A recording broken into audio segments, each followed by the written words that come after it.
Hey, this is Tom Cherryholmes. I'm just doing a quick demonstration of a very rare prototype game of what became known as Blaster from Williams. You'll notice that the Williams trademark is here, and that this game is actually one of the few isometric 3D projection type games done in first-person perspective a long time ago. But without any further ado, let's just take and run through a quick game.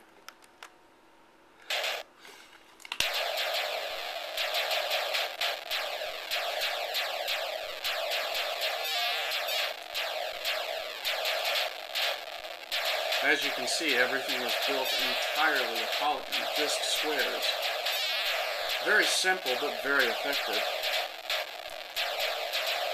And if you've played the arcade game, the most notable difference that you will see here is that all of the squares and all of the polygons are not solid, but are in fact wireframe.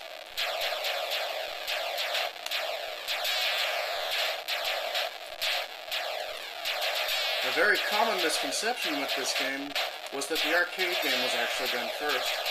In reality, this game was designed by the very same people and implemented and coded by the very same people who coded Defender, Stargate, Robotron, and other games of the era as well. But they did it on this machine first to demonstrate the viability of the upcoming Atari 5200 machine at the time. When they presented the game idea to Williams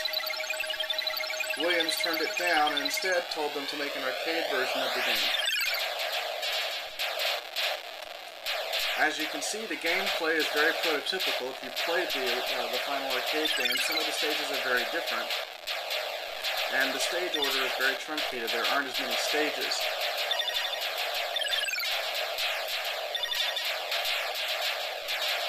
But as you can see, the gameplay is quite nice and very fluid. It's very impressive for a game of this time period. I don't think there's anything else quite like it.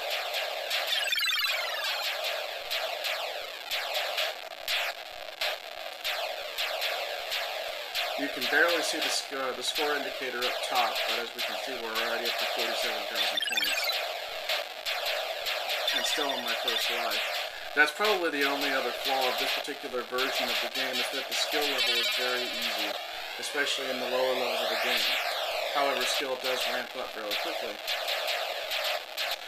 Now we're in the third part of the game, where we have to take and blast our way through meteors while taking and blasting ships and rescuing the occasional astronaut that's floating by in airspace, like this guy.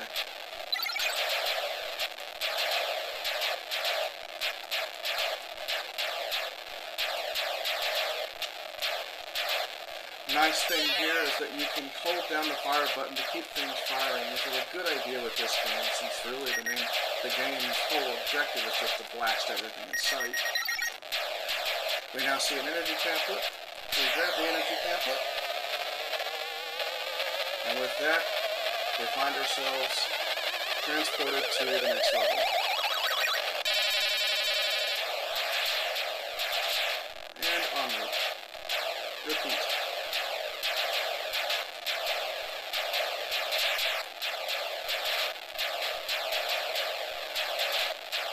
I hope you guys have enjoyed this.